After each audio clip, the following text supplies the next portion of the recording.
Buenos días. Buenos días, doctor. Hola, doctor, buenos Muy bien, días. doctor. Listo, pues el equipo que va a presentar, por favor.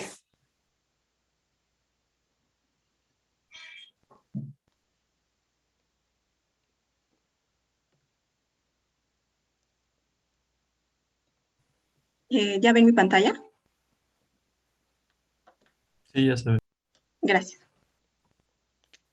Bueno, buenos días. Nosotros somos el equipo 7. Está conformado por Espinosa Sánchez, Lina Patricia, Guzmán Ballesteros, Sofía Dolores y su servidora Ríos Terrazas, Erika Iden. Les vamos a hablar hoy sobre las enfermedades quirúrgicas de estómago y duodeno. La siguiente, por favor.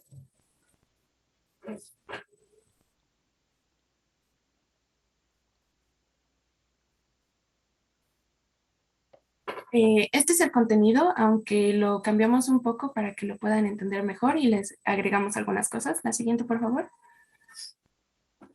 Les voy a comenzar a hablar sobre la gastritis. La siguiente.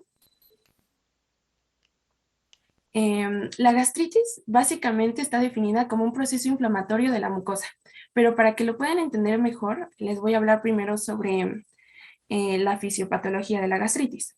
Entonces, normalmente tenemos factores protectores que nos van pues valga la redundancia, proteger de fuerzas nocivas. Esto es la acidez gástrica y las enzimas pépticas. Entonces, ¿qué van a hacer estos factores de protección? En primer lugar, la secreción de la superficie de la mucosa. Las células foveolares van a secretar mucina y fosfolípidos. Entonces, esto nos va a generar la primera capa protectora de moco. Esta capa de moco también va a acumular líquido debajo de ella y justo encima de la barrera epitelial.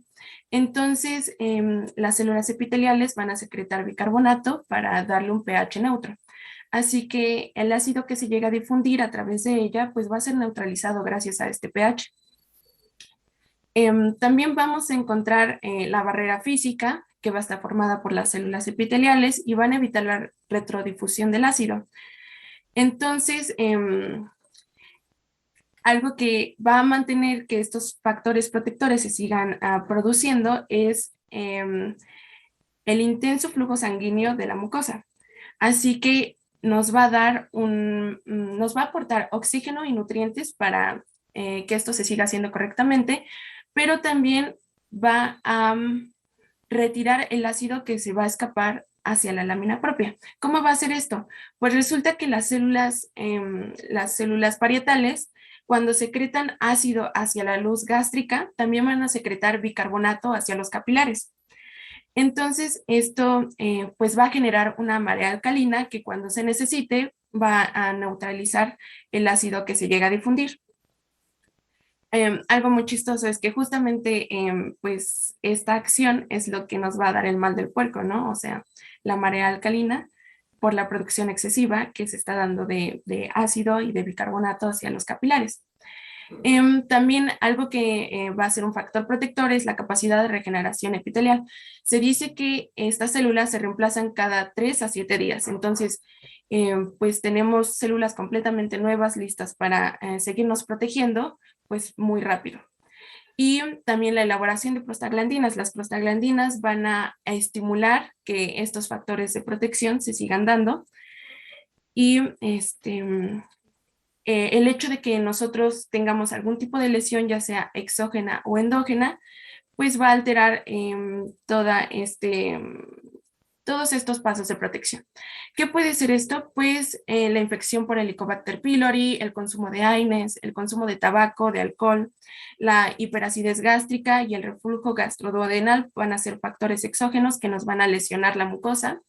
Mientras que vamos a tener también factores endógenos que nos van a disminuir los factores protectores, como puede ser la isquemia, el shock y el AINE. ¿Por qué se menciona dos veces AINE? Pues resulta que como inhiben la ciclooxigenasa, tanto uno como dos, nos va a provocar que haya una menor producción de prostaglandinas y por lo tanto que no se estimulen los factores de protección. Entonces, ahora sí ya les puedo hablar sobre las diferentes definiciones que hay de gastritis. Cuando tenemos una lesión a la mucosa sin la presencia de un proceso inflamatorio, va a ser una gastropatía. Esto lo tenemos de tener muy claro porque muchas veces los pacientes son mal diagnosticados y estamos hablando de una gastropatía cuando se les dice que se trata de una gastritis, pero la única forma de que nosotros diagnostiquemos una gastritis es por endoscopia y biopsia, ya que debemos de demostrar que hay un proceso inflamatorio con presencia de algún tipo de célula inflamatoria. Entonces, la gastritis, vamos a hablar de gastritis aguda cuando tenemos este proceso inflamatorio con presencia de neutrófilos. Y vamos a hablar de gastritis crónica. Perdón, ¿alguien va a hablar? Vamos a hablar de gastritis crónica cuando tenemos presencia de neutrófilos con células plasmáticas y se trata de gastritis crónica provocada por Helicobacter pylori, o presencia de linfocitos y macrófagos si se trata de gastritis crónica provocada por algo autoinmune. Bueno, una vez teniendo esto claro, resulta que cualquiera de estos dos tipos de gastritis pueden evolucionar a otro tipo de gastritis, que puede ser la gastritis erosiva y la gastritis atrófica. La gastritis erosiva es algo muy superficial, en donde vamos a tener erosiones que llegan hasta la muscular de la mucosa. Y en caso de la gastritis atrófica, aquí va a haber una pérdida de la arquitectura glandular, vamos a tener fibrosis y nos va a predisponer a cambios metaplásicos. La siguiente, por favor. Bueno, otra cosa que es importante, que no les mencioné anteriormente, es que no hay algo como bien establecido de que siga un camino, no sé, gastritis aguda, después gastritis erosiva o algo por el estilo, sino que tanto la gastritis aguda como la gastritis crónica pueden evolucionar a cualquiera de los dos, siguiendo el camino gastritis erosiva, gastritis atrófica, o pueden saltarse ese paso y, no sé, ir directamente a gastritis atrófica. Entonces, bueno, les vamos a hablar de la etiología. La etiología regularmente de la gastropatía o de la gastritis aguda es el consumo de AINES, el consumo de alcohol, la bilis y las lesiones por estrés, que es de lo que hablaba el programa académico. Y en el caso de la gastritis crónica, principalmente en el 90% de los casos va a ser provocado por una infección de Helicobacter pylori y digamos que el otro porcentaje alto es una enfermedad autoinmune en donde los anticuerpos están en contra de las células parietales y esto va a ser menos del 10% de los casos. Las manifestaciones clínicas básicamente van a ser las mismas en ambos casos, dispepsia o dolor epigástrico, náuseas y vómitos. En el caso de la gastritis aguda podemos tener casos graves en donde ya hay erosión de la mucosa, ulceración, vamos a encontrar hemorragia, hematemesis, melena y pérdida masiva de sangre, pero esto es en casos muy, muy atípicos y si lo llegamos a encontrar, pues se trata de una emergencia y se le necesita hacer una endoscopia de urgencia. Y en el caso de la gastritis crónica, pues estas manifestaciones van a ser menos intensas, pero más persistentes. No hay una división de tiempo como tal, o sea, no podemos decir a partir de tanto tiempo hablamos de gastritis aguda y después de gastritis crónica. Se dice que para poder diagnosticar una gastritis aguda, al menos debe de haber tenido un mes de esta sintomatología. Y en el caso de la gastritis crónica, pues son pacientes que llevan meses con estos síntomas e incluso años. Y bueno, la localización va a ser distinta. La localización principalmente, hablando de gastritis aguda, va a ser en la mucosa oxíntica, o sea, donde más se produce pues el ácido clorhídrico, que es el fondo y el cuerpo. Y en el caso de la gastritis crónica, regularmente la vamos a encontrar en el antro, porque es pues la zona donde menos acidez hay, y va a ser provocada por Helicobacter pylori, y si la llegamos a encontrar en el cuerpo, pues puede ser que estemos hablando de una enfermedad autoinmune. La siguiente, por favor.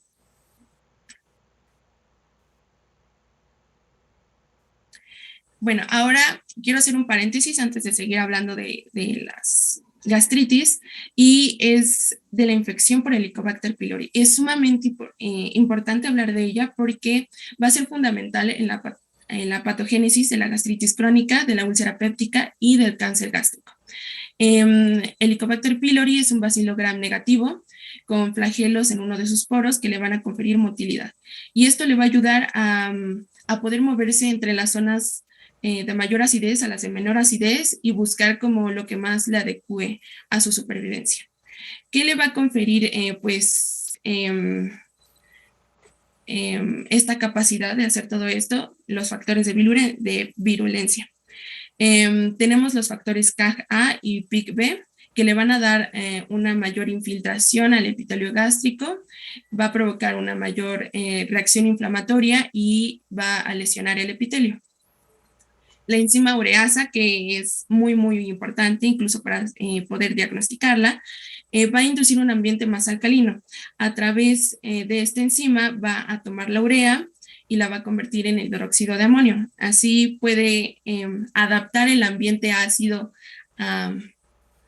pues a ella, puede utilizarlo para crecer y nos va a dar un efecto alcalino en el ambiente, nos va a dar un efecto alcalino en el estómago. Y también va a tener un efecto directo sobre el epitelio.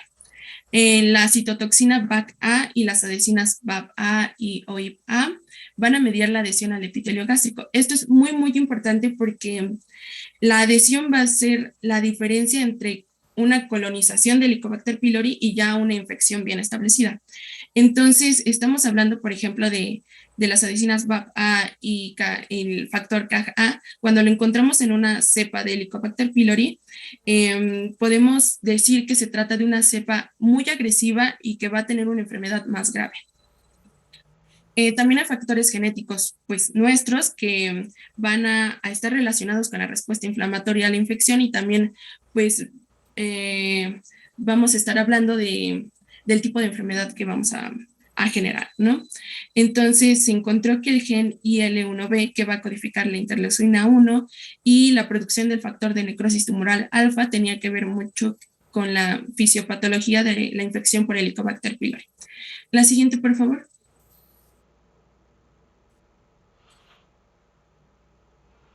La siguiente.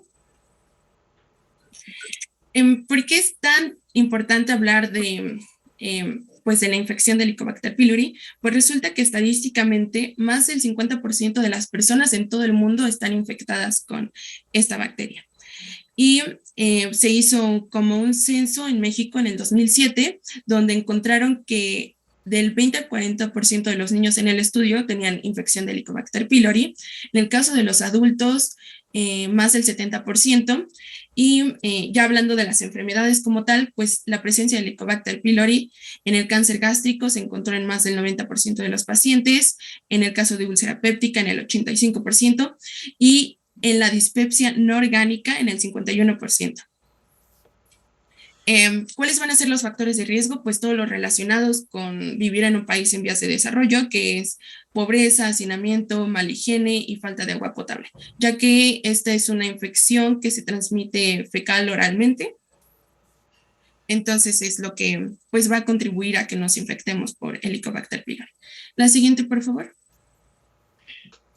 Erika, otra vez, haz énfasis en los porcentajes, por favor. Claro. ¿La regresas, por favor? Bueno, en el caso de México, en pacientes que no tuvieron enfermedad, por ejemplo, se estudiaron niños y adultos. Los niños encontraron que del 20 al 40% tenían infección de Helicobacter pylori y resulta que también encontraron una relación con la edad. Entre más grande era la gente, más prevalente era la infección. Así que se llegó a la conclusión de que en el caso de los adultos, más del 70% tenían una infección de Helicobacter pylori.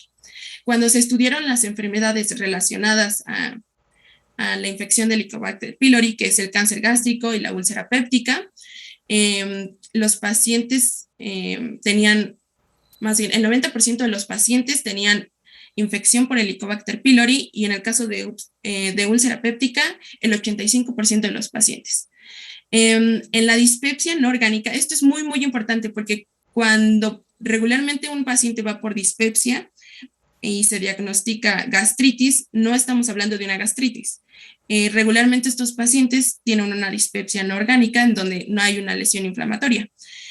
Entonces, algo muy, muy importante es que el 51% de estos pacientes tiene una infección por Helicobacter pylori, que no está provocando una inflamación y por eso no es gastritis, pero sí está provocando que tenga pues esta alteración gastrointestinal.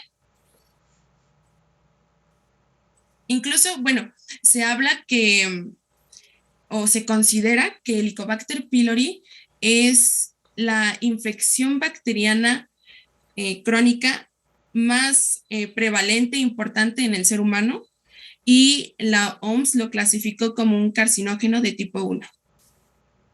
La siguiente, por favor. Ahora vamos a hablar de la distribución en el estómago. Puede tener dos localizaciones.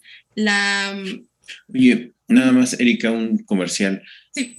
Dispepsia, ¿cuál es la definición de dispepsia? Porque veo que muchos hoy en día ponen dispepsia, esto con dispepsia, y ya les gustó el término dispepsia, pero específicamente ¿a qué se refiere dispepsia?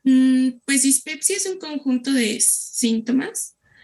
Por eso lo dividí de dolor epigástrico. Se trata de un dolor epigástrico acompañado de síntomas relacionados a la indigestión, como puede ser los eructos, las náuseas y la formación de gases como distensión. Entonces, la dispepsia va a ser un conjunto de síntomas, mientras que el dolor epigástrico incluye síntomas de estómago, de intestino, de colon, ¿no? Pues casi me estás diciendo también síntomas de vesícula. No. Podrían ser síntomas de apendicitis. No, más bien son síntomas. Sí, la apendicitis te puede poner distendido, te puede doler el abdomen, te puede doler el epigastrio. Pues más bien lo entendí. ¿Qué opinan de dispepsia? Como síntomas relacionados a la indigestión. Sí, ok, pero bueno, puede llegar un paciente con una apendicitis que va iniciando o incluso modificada por medicamentos, que es muy común, y me estás describiendo un paciente que tiene apendicitis y que se le ha modificado con algún medicamento, con algún antibiótico. El término de dispepsia es muy ambiguo. Es para la gente que no sabe hacer diagnósticos precisos, ¿ok? Como ya no hacemos clínica, le duele la panza, pásalo a tomografía. ¿No? Se mareó, pues hazle batería de estudios, ¿no? VH química, electrolitos, gamagrama del hiponiquio del dedo meñique, kriptonita en orina y cosas así. O sea, que dices, la clínica debe ser muy precisa. Dispepsia no es un término preciso, a mí no me gusta. Hasta que tengan un diagnóstico preciso lo van a usar. Entonces, en mi clase traten de evitar ese término, por favor. Ahora sí, continuamos. Ok, bueno, dependiendo de la localización, pues nos va a provocar diferentes cosas. En el caso de que se localice en el antro, que es en lo más probable, va a haber una reducción del número de células D y por lo tanto una menor producción de somatostatina. Esto sumado a la alcalinización del antro que nos está provocando la ureasa, nos va a dar una señal que va a aumentar la producción de gastrina y por lo tanto la producción de ácido. Todo esto en conjunto va a tener un efecto trófico que nos va a aumentar el número de células parietales. Entonces aquí ya tenemos dos señales que nos están aumentando la producción del ácido y por lo tanto nos va a dar como resultado una hipercloridria. Aunado a esto, también va a haber una mayor producción de citocinas, específicamente IL-1, IL-6 y IL-8, y mayor producción de factor de necrosis tumoral alfa. Además de esto, estas citocinas y este factor de necrosis tumoral alfa también nos van a estimular la producción de ácido clorhídrico y por si esto no fuera poco, va a haber una disminución en la producción de factor de crecimiento epidérmico y el factor alfa transformador que funcionan como inhibidores de la secreción de ácido. Entonces tenemos pues una muy alta producción de ácido y sumado a esto pues no hay nada que lo inhiba. Así que nos va a predisponer a metaplasia y a úlcera de tipo duodenal. En el caso de que se logre... ¿Tiene algún efecto Helicobacter pylori sobre la gastrina en específico? No, yo no encontré que específicamente estimulara la gastrina, más bien los efectos que provocaba, digamos que por retroalimentación, o sea, está provocando alcalinización pues del ambiente y eso mismo pues lo va a detectar el cuerpo como que le falta acidez, ¿no? Por eso está produciendo más ácido clorhídrico, pero como tal específico que Helicobacter aumente la Sí, producción de gastrina. lo acabas de decir, es... ¿Vale? Digo que según yo sí tiene un efecto, pero es indirecto, porque se menciona que es porque inhibe, bueno, más bien aumenta la producción de la somatostatina, que es un inhibidor de la gastrina, ¿no? No, pero yo dije, no, creo que Erika tiene razón aquí. O sea, aumenta el trabajo de las células parietales, aumenta la producción de ácido clorhídrico y, y por eso el efecto contrarregulador sobre la gastrina. Igual, si produce un medio alcalino, como dice Erika, el cuerpo va a detectar que falta ácido clorhídrico. ¿Y qué es lo que produce el ácido clorhídrico? Pues la elevación de gastrina. Entonces, sí, el efecto sí lo hay, pero es indirecto, como bien dice. ¿Sale? ¿Qué más? Y bueno, si se localiza en el cuerpo o el fondo, vamos a tener una reducción de las células parietales y en este caso va a haber hipocloridria. Pero ¿qué es lo que nos va a provocar? Es que la inflamación sea más intensa y si se trata de una gastritis de larga duración, pues al final nos va a dar una gastritis atrófica en la que se perdió la arquitectura. Y bueno, esto nos va a predisponer a una úlcera de tipo gástrico. La siguiente, por favor. Tenemos pruebas específicas para diagnosticar el Helicobacter pylori, que se dividen en dos tipos, la invasiva y la no invasiva. La invasiva por lo regular más bien, la invasiva requiere biopsia y nos va a demostrar una infección presente del Helicobacter pylori. Tenemos tres tipos de pruebas, la prueba de ureasa de biopsia, en donde el pH alcalino va a cambiar el color de un reactivo de pH y lo podemos ver en la imagen de abajo. Este líquido normalmente es de color amarillo y si hay presencia de ureasa, pues se va a volver de un color rojo, moradito. También vamos a poder hacer una histología con una biopsia en donde vamos a demostrar la presencia de bacilos gram negativos que sean flagelados y curvos. Y otro tipo de prueba que también podemos hacer es un cultivo bacteriano y un antibiograma.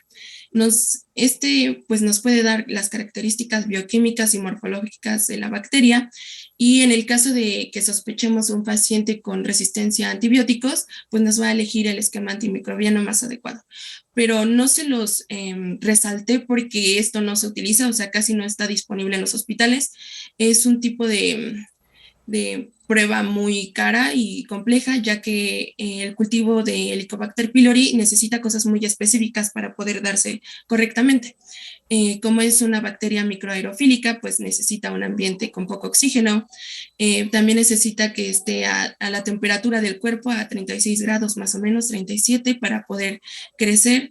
Y se necesita un agar sangre para que también pueda darse. En el caso de las pruebas no invasivas, regularmente se van a utilizar para valorar el tratamiento que les damos a los pacientes. La más utilizada es la prueba de aliento con urea y también es la indicada si no le hacemos una endoscopía a los pacientes con una toma de biopsia. Entonces, esta prueba se va a hacer dándole al paciente urea marcada, o se va a marcar un carbono radioactivamente y la ureasa va a desdoblar la urea y al desdoblarla, pues el paciente va a expirar CO2 radioactivo y lo vamos a poder detectar.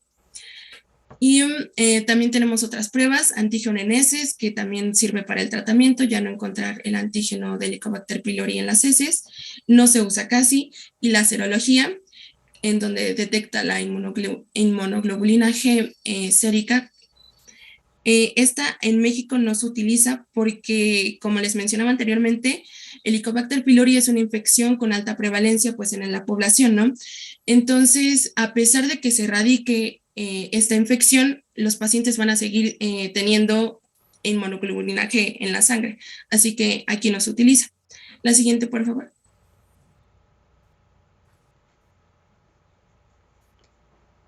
Aquí les puse una imagen de cómo se vería histológicamente la presencia de Helicobacter pylori. Como pueden ver en la parte de la mucosa, pues se ve un bacilo. La siguiente, por favor. La siguiente. Básicamente esto es lo mismo, no les voy a hablar de eso, es la misma fisiopatología, se altera alguno de los mecanismos de protección, pero me pareció correcto dejarlo porque esto lo había hecho al principio antes de agregar la explicación de gastritis aguda y gastritis crónica. Y también para que vean que no hay algo bien establecido, ¿no? O sea, una gastritis crónica puede ser provocada por Helicobacter pylori, en este caso se trata de una gastritis bacteriana, puede ser de origen químico por consumo de medicamentos u otra sustancia exógena y puede ser autoinmune. La siguiente, por favor. La siguiente. Bueno, para hablar del diagnóstico, primero vamos a tener una sospecha. Nuestro paciente va a tener los signos típicos, el dolor en epigastrio, la náusea, el vómito, y todo esto va a ser postprandial. También podemos encontrar signos atípicos como hematemesis, melena, disfagia, pérdida de peso y tumoraciones abdominales. Pero hay que estar alertas ante estos signos porque ya no se trataría de una gastritis, sino de algo más grave. En el caso de la historia clínica, pues lo que va a ser de importancia es la edad del paciente, la ocupación, si maneja muchos niveles de estrés por su trabajo, los antecedentes familiares de gastritis o de cáncer gástrico, pero de nuevo aquí hay que estar alertas porque es muy probable que el paciente pues también esté presentando cáncer gástrico como su familiar, los hábitos higiénico-dietéticos, el tabaquismo, el alcoholismo y el consumo de AINES. Aquí quiero hacer énfasis en el tabaquismo porque como tal se ha encontrado que es una causa propia de como del desarrollo de gastritis y de las consecuencias de esta misma, porque resulta que la nicotina como tal va a estimular la producción de gastrina y también nos está provocando en general el fumar que se disminuya la producción de prostaglandina. Entonces estamos reduciendo los factores protectores y aparte estamos estimulando una lesión agresiva. En el caso de la exploración física, vamos a encontrar sensibilidad epigástrica sin signos peritoneales, que es el signo del rebote, rigidez y defensa. Y también puede ser que encontremos un paciente que ya venga con exámenes de laboratorio anteriores, que es química sanguínea y biometría hemática, que tenga anemia. Entonces aquí ya tenemos una sospecha y si nuestro paciente es mayor de 50 años y tiene dolor en epigastrio o alguno de los signos típicos, con esto en combinación con cualquier signo o síntoma de alarma, también le podemos agregar que tenga un antecedente familiar de cáncer gástrico, se le va a indicar una endoscopía con toma de biopsia. Aquí hay diferencia entre las fuentes, pero se dice que mínimo debemos de tomar de 3 a 5 muestras y lo correcto sería, o lo ideal sería tomar hasta 10 muestras. La siguiente, por favor. Bueno. Listo, entonces, ojo con esto, endoscopía con toma de biopsia. Es sumamente importante para el diagnóstico de la patología gástrica determinar si el paciente tiene infección por Helicobacter pylori o no, ¿ok? Que generalmente sí la tiene, ¿no? Y qué grado de afección le está causando. Entonces, uno de los estudios más usados es la endoscopía con toma de biopsia, ¿ok? ¿Qué más, chicos? Aquí el tratamiento, vamos a iniciar con esto, o sea, si ya le diagnosticamos a nuestro paciente que tiene gastritis, pero no tiene infección por Helicobacter pylori, vamos a iniciar dándole cualquiera de estos 3 tipos de medicamentos. O si a nuestro paciente no se le indicó la endoscopía, se trata de pacientes menores de 50 años sin algún signo o síntoma de alarma, vamos a iniciar con un tratamiento empírico. Entonces, bueno, nuestro medicamento de primera línea es el omeprazol, se le va a dar 20 miligramos cada 24 horas. También tenemos otras opciones como el pantoprazol, se le puede dar un antagonista de receptor H2. Aquí la guía de práctica clínica no se ha actualizado, ahí decía que se le daba ranitidina 150 miligramos cada 12 horas, pero pues estuve buscando y la ranitidina ya no está de venta. Entonces, pues otra opción es la famotidina, que es así se encuentra en una presentación de 20 miligramos y se la vamos a dar cada 12 horas. En el caso de los procinéticos, casi no se dan en la gastritis, es más bien en pacientes que tienen reflujo gastroesofágico, Y bueno, estos tratamientos se los vamos a dar de 4 a 12 semanas y si no hay respuesta, pues seguimos con el siguiente paso. La siguiente, por favor. Ok, aquí vamos a iniciar si nuestro paciente con endoscopía le detectamos... ¿Cuántas semanas, Erika? Perdón, 4 a 12. ¿cuántas semanas? 4 a 12 Okay, semanas porque... y el promedio son 8 semanas. Ok, claro, porque siempre veo en las recetas de los médicos de farmacias que ponen 7 días o en la tele incluso, ¿no? Sale ahí la doctora de la televisión, no sé qué, y dice que 7 días, pues así no se va a curar el paciente. Pues mínimo necesitan un tratamiento de 6 a 8 semanas, mínimo. Sale, ¿qué más?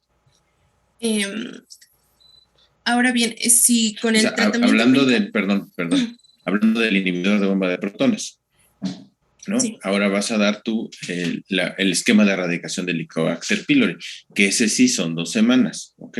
Sí. Pero puramente inhibidor de protones deben ser tratamientos largos, 6, 8 semanas. Si no, no le va a servir al paciente, van a reincidir con los síntomas. Listo. Bueno, si después del tratamiento empírico nada más con inhibidor de protones, nuestro paciente no mostró mejoría, se le puede indicar una endoscopía, pero también se habla en la guía de práctica clínica que tiene el mismo resultado, pues iniciar con un tratamiento empírico de erradicación de Helicobacter pylori. Entonces vamos a... Sí, porque en la endoscopía lo que vas a hacer, Erika, es ver que tiene gastritis y tomarle una biopsia, ¿no? Y en la biopsia te va a hacer ureasa positivo y te va a decir, tiene Helicobacter pylori. Y esa posibilidad la tienes desde antes en un 80%. Sí. Entonces, pues ya dale tratamiento. O sea, a eso te refieres, está correcto. ¿Qué más? Bueno, vamos a comenzar con el esquema triple. Vamos a tener 3 opciones. Hay quien agrega una cuarta opción. Básicamente vamos a dar un inhibidor de la bomba de protones en combinación con 2 antibióticos, que puede ser claritromicina, amoxicilina o metronidazol. Y en el caso de la cuarta opción se va a cambiar la claritromicina por levofloxacina. Este tratamiento se va a dar durante 14 días. Y si no hay respuesta, vamos a iniciar con el esquema cuádruple. Aquí, pues la única diferencia es que a nuestro esquema le vamos a agregar bismuto, 120 mililitros cada 6 horas. O también puede ser en la presentación de pastillas, que son 2 pastillas cada 6 horas. Y bueno, si tenemos una cepa resistente a metronidazol o amoxicilina, le vamos a dar tetraciclina. La siguiente, por favor. Que eso puede ser muy frecuente en nuestro medio, ¿no? El uso de metronidazol es muy frecuente y muchas de las cepas de Helicobacter pylori nacionales pueden tener resistencias altas de un 30-40% a metronidazol. ¿Qué más? También vamos a indicar un tratamiento no farmacológico, que básicamente es dar recomendaciones, que evite el paciente ayunos prolongados, que evite comidas abundantes, ricas en grasa, condimentadas y muy irritantes. Se prefiere que tenga pues varias comidas que sean en menor cantidad. Evitar situaciones que le provoquen estrés y si es imposible evitar estas situaciones, pues que busque una manera de poder afrontarlas, ¿no? Por ejemplo, pues meditación. Evitar el consumo de tabaco, de café, de bebidas gaseosas y de bebidas alcohólicas. También que se mantengan un peso adecuado. Que al dormir eleve la cabecera de la cama de 5 a 10 centímetros y muy importante que no tome siestas después de comer. También se recomienda que haga ejercicios por 30 minutos, 5 días a la semana, que evite la automedicación, sobre todo por el consumo de AINES y que ingiera de 4 a 8 vasos de agua al día. Una de las preguntas que más odio en la consulta es ¿qué puedo comer? Bueno, pues aquí graben esta diapositiva, imprímanselas y dénselas porque verdaderamente todo el mundo pregunta, ¿y qué puedo comer? ¿No? ¿Le operas de una hernia o le operas de un tiroides? ¿Y qué puedo comer? Pues te operamos de la hernia, no de la panza. Puedes comer de todo, ¿no? Pero bueno, si tienes gastritis, pues debes de evitar todos este tipo de irritantes y este tipo de situaciones. Está bastante interesante tu diapositiva. ¿Sale?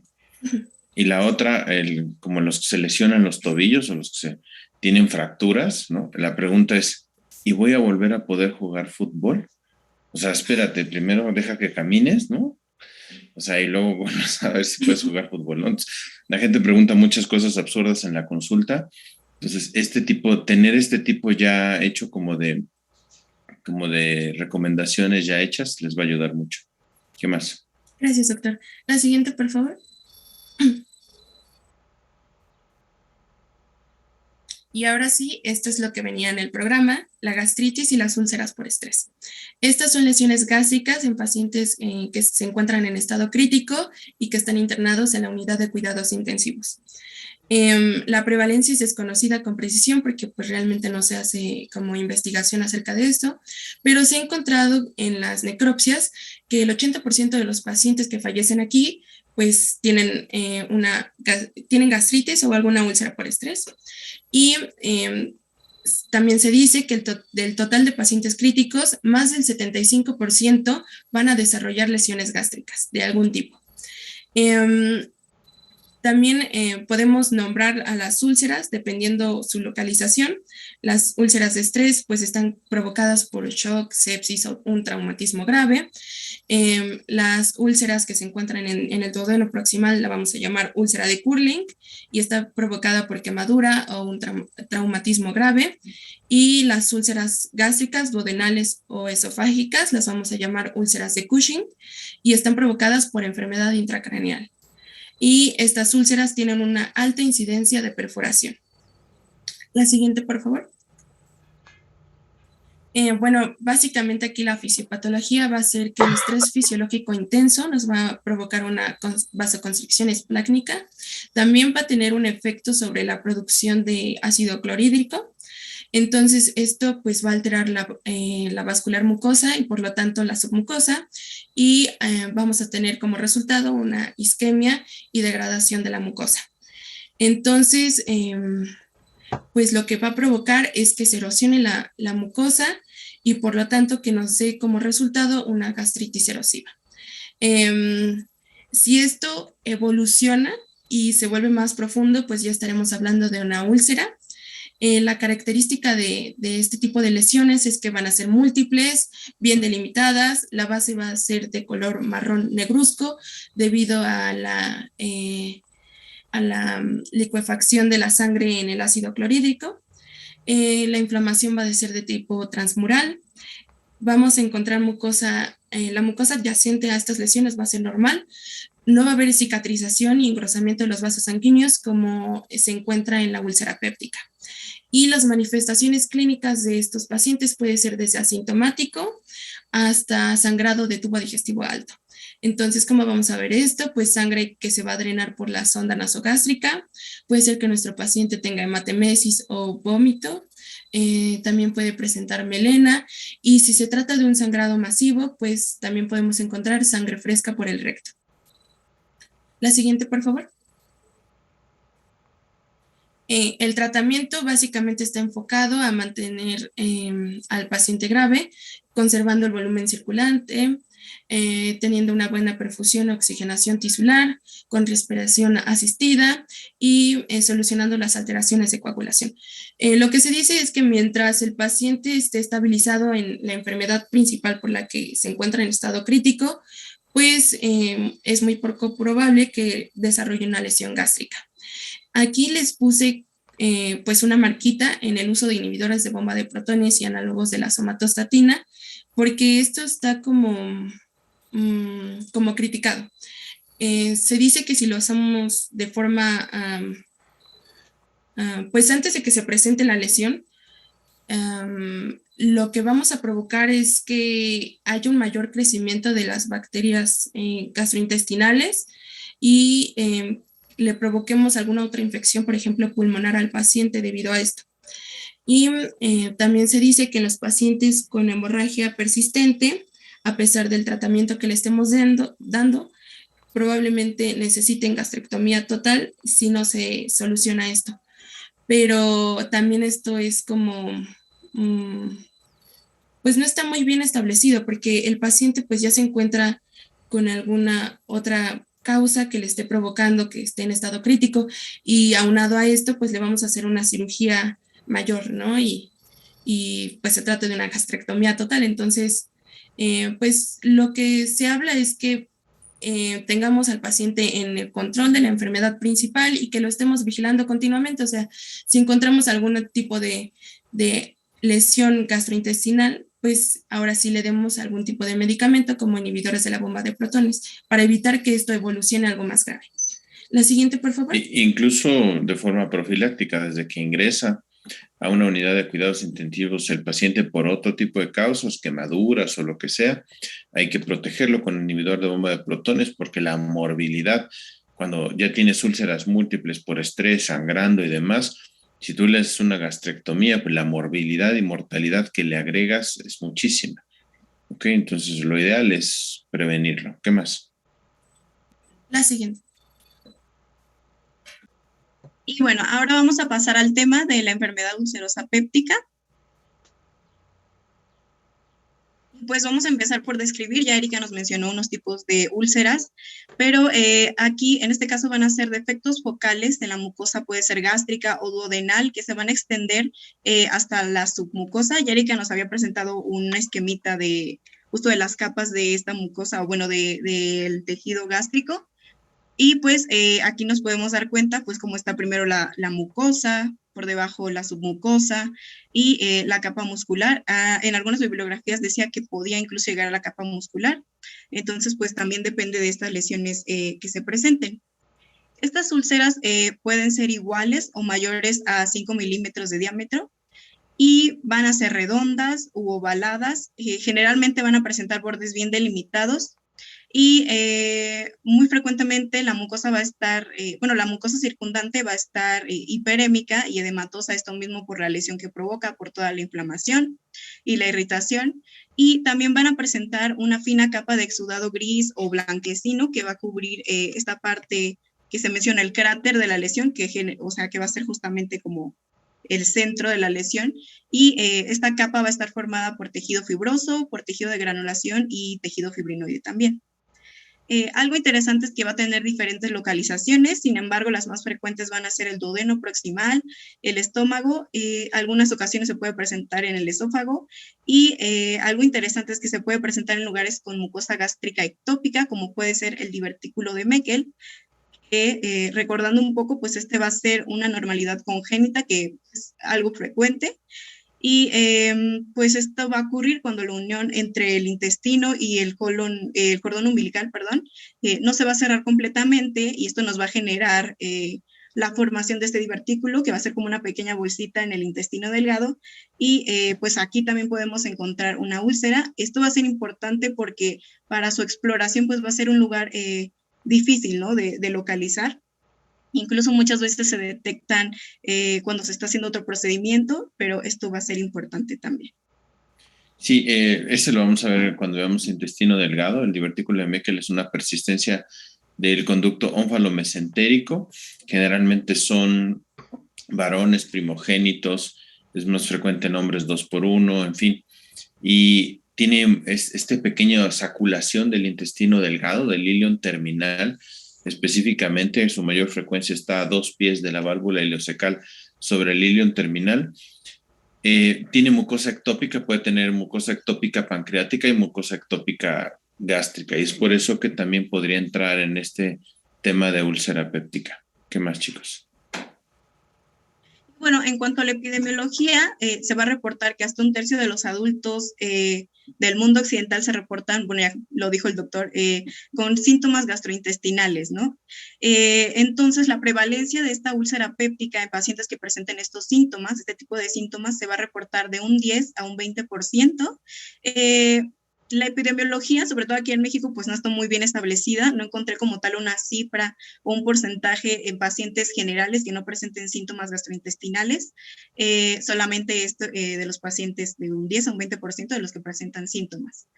Y va a ser también muy frecuente en Estados Unidos, y aquí menciona que es un predominio de casi el 2% de la población. Y bueno, el 70% de los casos va a ocurrir entre los 25 y los 64 años de edad. Vemos que es un rango pues bastante alto, pero bueno, bastante largo, ¿no? Sin embargo, se ha visto que ha aumentado esta frecuencia en pacientes mayores de 60 años. ¿Alguien tiene idea por qué podría aumentar esta frecuencia en esta edad? o por qué en estos adultos se podría presentar de mayor manera? Podría ser por un mayor consumo de AINES, me imagino. Sí, justamente, ¿no? Sabemos que estos pacientes van a tener una gran colección de medicamentos dependiendo de sus patologías y uno de los más importantes pues va a ser el consumo de AINES, ¿no? Entonces esto ahorita vamos a ver, o bueno, ya también nos lo comentó Erika, que va a ocasionar una lesión en la mucosa y pues igual va a contribuir a esta patología. Y bueno, se menciona también... No solo AINES, por ejemplo, el uso de, por ejemplo, ¿cómo se llama? Se me fue la onda. Café también, consumo intenso de café y, por ejemplo, pacientes que tienen como artritis reumatoide, que tienen que, o sea, el consumo de AINES es casi obligatorio en ellos, pues obviamente tienen mayor predisposición a tener lesiones de este tipo ulcerosas. ¿Sale? ¿Qué más? Entonces, no solo porque tengan colección o dolor, sino, no olviden, los pacientes tienen que tomar por algún cuadro inflamatorio crónico como la artritis reumatoide. ¿Qué más, chicos? Y bueno, en la bibliografía se menciona que la úlcera duodenal puede ser el doble de veces más frecuente en hombres que en mujeres. Sin embargo, en la úlcera gástrica, pues no se ha visto ninguna diferencia entre estos dos. Bueno, en cuanto a la etiología, pues ya vimos que esto puede ser multifactorial. Sin embargo, el 80% de estos casos se van a asociar a la infección por Helicobacter pylori. Y bueno, aquí el libro nos deja como esta gráfica que pues nos indica justamente la mayor parte de casos está por la infección de Helicobacter pylori. Ya nos dijo Erika por qué, ¿no? Cómo se causan todas estas lesiones.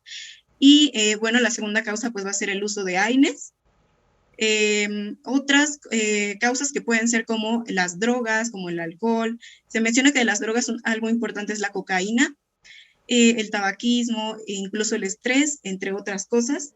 Y también puede presentarse un síndrome de Zollinger-Ellison, que ahorita vamos a ver pues a qué se refiere o cómo es que lo realiza este daño. Y bueno, vamos a empezar con el consumo de AINES. Ya como vemos es la segunda causa más frecuente de úlcera péptica. Y recordando un poco, pues estos AINES nos van a inhibir a la ciclooxigenasa 1, que sabemos que va a ser una enzima clave en la síntesis de las prostaglandinas. Recordando un poco, pues las prostaglandinas van a ayudarnos en la reducción de la producción de ácido gástrico, también puede producir vasodilatación de la mucosa, lo cual nos va a generar un flujo sanguíneo importante a nivel de la mucosa y igual va a aumentar la secreción de moco, de jugo gástrico y de bicarbonato duodenal. Entonces, pues esto va a ser como una defensa, ¿no? Una barrera en la mucosa justamente para contrarrestar todos estos daños que generan pues diferentes ya factores, ¿no? Como ya lo vimos. Y bueno, ya la inhibición a la ciclooxigenasa nos va a ocasionar una reducción en la síntesis y pues nada, todo esto va a disminuir, ¿no? Tanto la producción de moco, de bicarbonato, incluso la proliferación celular, perdón. Y el flujo sanguíneo, o la disminución del flujo sanguíneo también se ha visto implicado. Aún no se conoce muy bien el mecanismo, pero pues lo que se menciona ahora es que obviamente para que se genere todos estos mecanismos de defensa, pues se necesita un buen flujo sanguíneo a nivel de la mucosa, ¿no? Y bueno, como tal, el daño que van a ocasionar estos AINES, pues va a ser porque van a inducir una disrupción de esta mucosa y van a producir una alteración de los componentes fosfolipídicos del moco. Esto, pues, o sea, los componentes fosfolipídicos, pues, nos van a ayudar justamente a que este ácido gástrico que secretan las células no regrese a ellas mismas, ¿no? Como que lo van a repeler. Sin embargo, cuando se altera este componente, pues, al ser ácidos débiles estos fármacos van a difundir a estas células epiteliales y se va a ocasionar una ionización de este fármaco. Y aquí se va a ver un fenómeno de atrapamiento iónico que básicamente va a ser un estado en el que van a estacionarse las concentraciones de los fármacos. Bueno, las partes no ionizadas de igual manera a ambos lados de la membrana. Y en este caso, la concentración de fármaco va a ocasionar que la concentración de fármaco sea mayor en el compartimento donde se encuentre una mayor fracción de fármaco ionizado. En este caso, pues va a ser dentro de la célula por justamente este fenómeno de ionización y pues esto nos va a generar aún más daño, ¿no? Entonces, ya que está dentro de la célula, pues nos va a alterar la respiración mitocondrial y esto pues nos va a ocasionar una muerte celular, ¿no? Que va a favorecer todavía más a esta patología. Y además de ser importante para contribuir a esta fisiopatología, pues nos va a incrementar el riesgo de las complicaciones de la úlcera, que en un momento vamos a ver, sobre todo de la hemorragia y la perforación. Se menciona que puede aumentar hasta 4 veces en consumidores de AINES y hasta 2 veces en consumidores de ácido acetilsalicílico. Y bueno, otra de las causas, les mencioné, va a ser el síndrome de Zollinger-Ellison, que pues esto se va a deber a la hipersecreción de gastrina. Ya vemos que la gastrina pues va a ser la hormona principal que va a controlar la secreción de ácido en el estómago. Y este va a ser casi siempre por un tumor neuroendocrino que puede ser tanto duodenal como pancreático y que se va a conocer como el gastrinoma. Ahora, el 80% de estos casos van a ser esporádicos y el 20% van a ser hereditarios. Y la forma hereditaria se va a asociar al síndrome de neoplasia endocrina múltiple tipo 1 que hemos revisado en clases anteriores, que se va a caracterizar tanto por tumores paratiroideos como el adenoma hipofisiario y en este caso el gastrinoma, ¿no? En este caso, para el diagnóstico de estos casos de síndrome y de la ulceración, pues tenemos que los pacientes que se van a relacionar con esta forma de síndrome de neoplasia múltiple, se van a diagnosticar entre los 20 y 30 años, esto obviamente porque al presentar ya además otro tipo de tumores en otras glándulas, pues nos va a ocasionar otros síntomas, ¿no? Entonces, pues va a ser más común que se diagnostiquen más temprano. Y los que solamente presentan el síndrome sin asociarse, pues se van a diagnosticar pues un poco mayores, como entre 40 y 50 años. Entonces, por eso les puse a los muñequitos, para que se acuerden. Y bueno, más del 90%. En general, entonces, estos pacientes, exacto, lo que ibas a decir es que más del 90% de estos pacientes tienen úlceras pépticas, pero son úlceras pépticas generalmente refractarias al tratamiento. O sea, tienen la elevación de gastrina constante va a provocar la elevación consecuente de ácido clorhídrico. Entonces, estos pacientes van a tener constantemente elevación de ácido clorhídrico y daño sobre la mucosa y por consiguiente úlcera péptica. Entonces, generalmente son úlceras refractarias al tratamiento. El gastrinoma pues, es el tumor neuroendocrino más común. Generalmente se presenta en mayores de 50 años con un predominio discreto sobre mujeres. Afortunadamente la incidencia en general es baja, se localiza en páncreas, duodeno y vía biliar, ahí forma un triangulito entre el duodeno, la vía biliar, la primera porción del duodeno y el parte del antro gástrico, forma un triangulito, y este triángulo lo describió el doctor Passaro. Entonces se conoce la localización del gastrinoma en el triángulo de Passaro, ¿ok?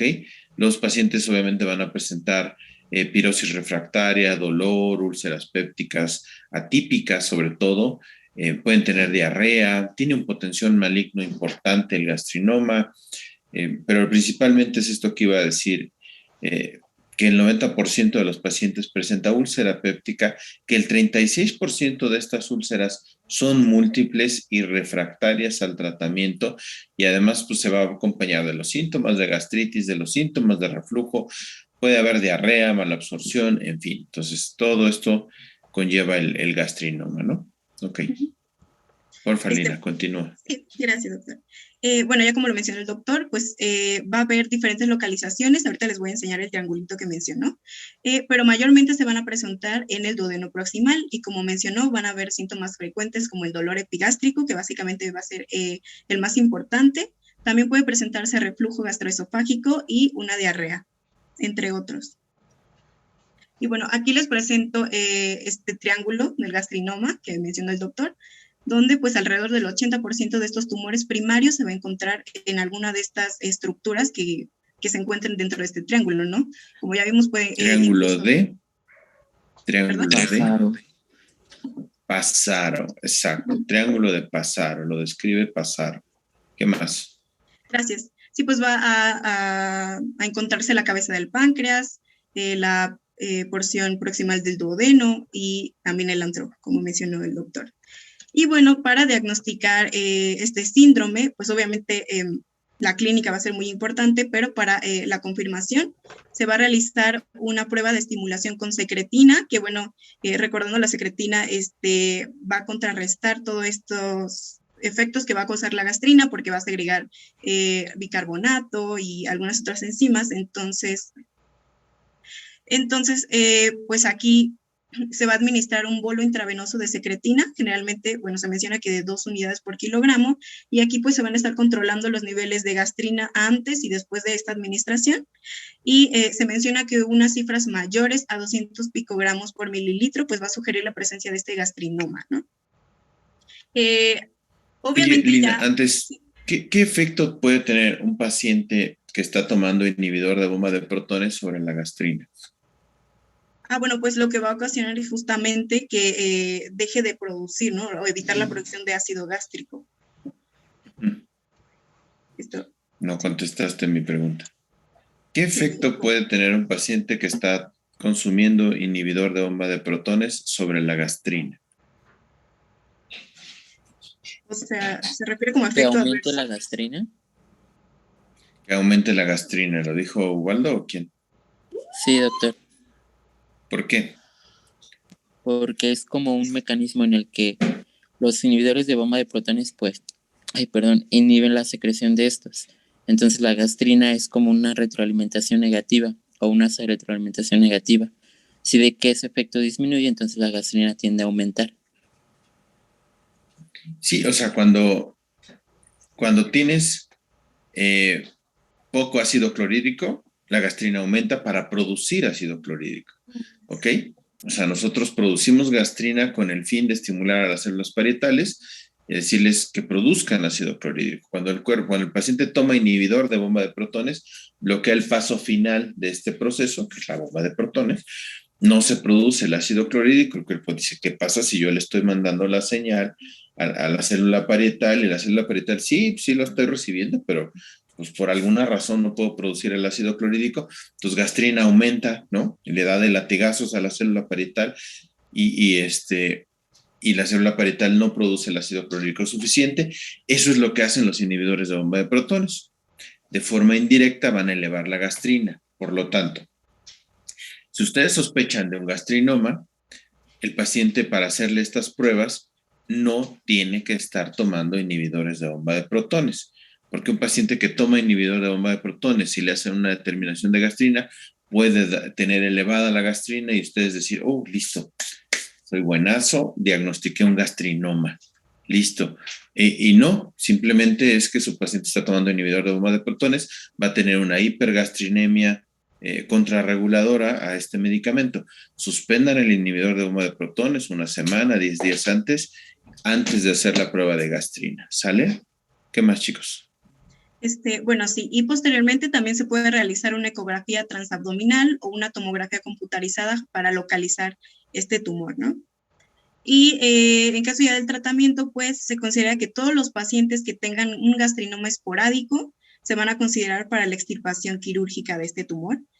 Sin embargo, en los pacientes que presenten este síndrome de neoplasia múltiple, va a ser controvertido porque se ha visto que muy pocas veces van a curarse mediante la operación. Entonces, también se menciona que puede tratarse con dosis altas de inhibidores de bomba de protones.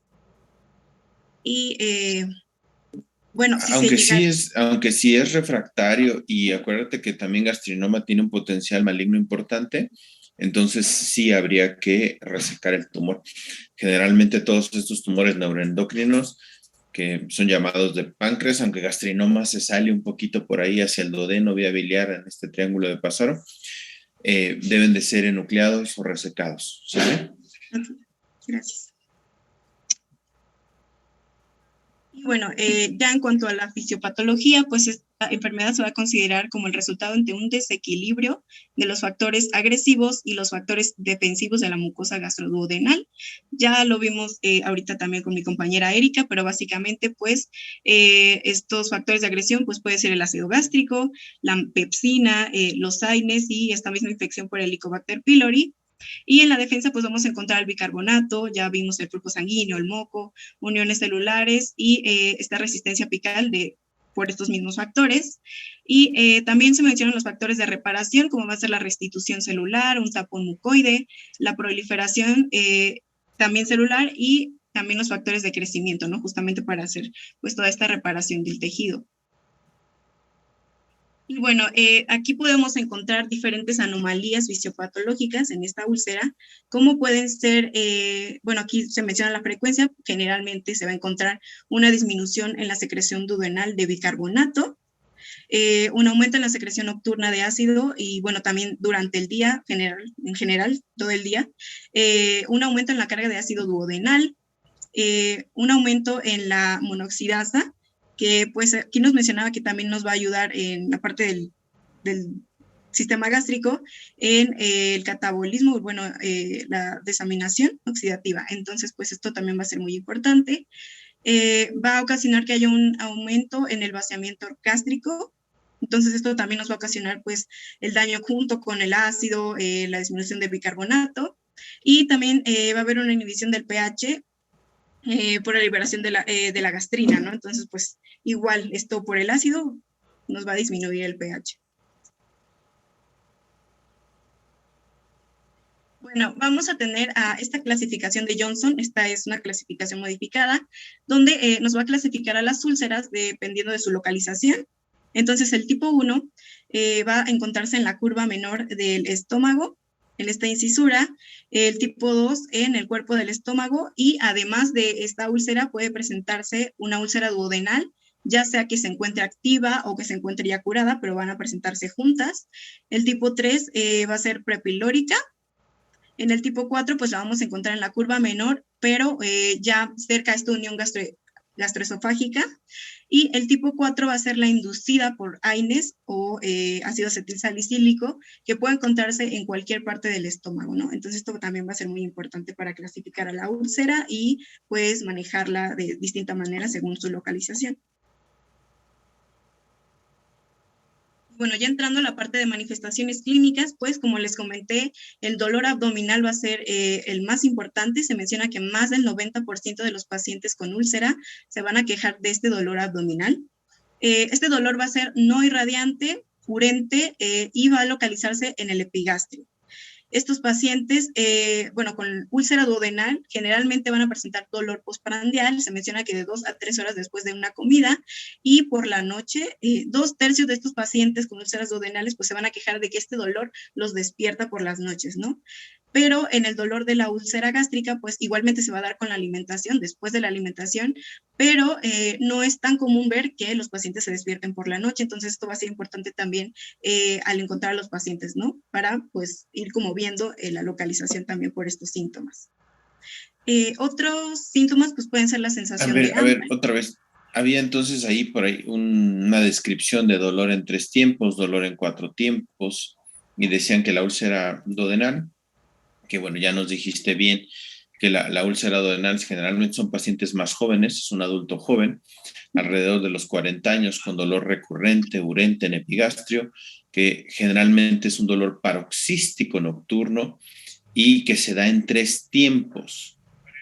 ¿Cómo es eso de que se da en 3 tiempos? Bueno, los 3 tiempos no lo recuerdo, pero yo vi los 4 tiempos, que era como comer, calma el dolor, vuelve a doler, vuelve a calmarse, el dormir solamente es lo que vi, pero de los 3 tiempos la verdad no lo recuerdo. Sí, la úlcera, estás describiendo la gástrica cuando es por 4 tiempos, y la duodenal es más simple, ¿no? Generalmente son 3 tiempos. El paciente tiene dolor, come y le duele. O sea, generalmente no se calma el dolor con el alimento, dolor, alimento, dolor. Y el gástrico sí, el paciente con úlcera gástrica, pues generalmente ya son pacientes de más de 50 años. Es característico en estos pacientes, tienen una personalidad característica. Se dice que la personalidad tipo A está asociada a úlcera gástrica. Son pacientes delgados, generalmente son fumadores, son pacientes ansiosos, tienen náusea.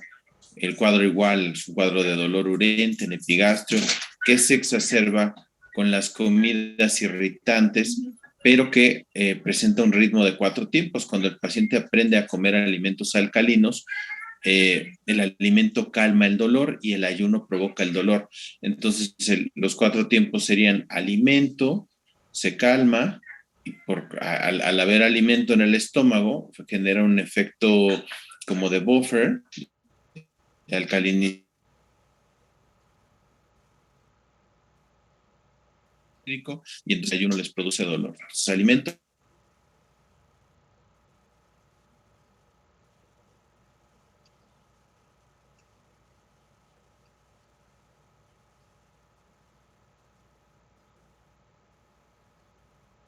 ¿Qué más, chicos? Bueno, también además de este dolor, pues se puede encontrar otros síntomas como la sensación de hambre, las náuseas, distensión abdominal y también pues pérdida de peso, ¿no? Porque pues obviamente como ya lo mencionó el doctor, con las comidas irritantes, que conociendo a nuestra población, la mayoría de nuestras comidas pues son irritantes, ¿no? Pues no va a haber este consumo, ¿no? De alimentos y pues puede ocasionar una pérdida de peso. Bueno, en cuanto al diagnóstico, la clínica o la historia clínica pues nos va a mandar pues todo ya el diagnóstico como tal, ¿no? Ver los síntomas como ya se mencionaron y la exploración física pues también nos puede ayudar, la palpación abdominal para ver el dolor en donde se encuentra localizado, entre otros. Y en la confirmación, pues se pueden encontrar las pruebas no invasivas, que estas pues van a ser para comprobar o verificar si se encuentra una infección por Helicobacter pylori, como puede ser la prueba del aliento con urea, la prueba del antígeno en heces y pruebas serológicas con la detección de anticuerpos para la Helicobacter. Y pues estas pruebas van a tener un alto porcentaje de sensibilidad y especificidad, entonces pues pueden ayudarnos y como ya lo mencioné, pues la mayoría de casos se va a presentar por la infección de Helicobacter, entonces pues se puede encontrar justamente esta confirmación del diagnóstico. Y posteriormente también se puede realizar una endoscopía, que esta nos va a servir para ver las lesiones que puedan encontrarse en la mucosa y pues igual su localización.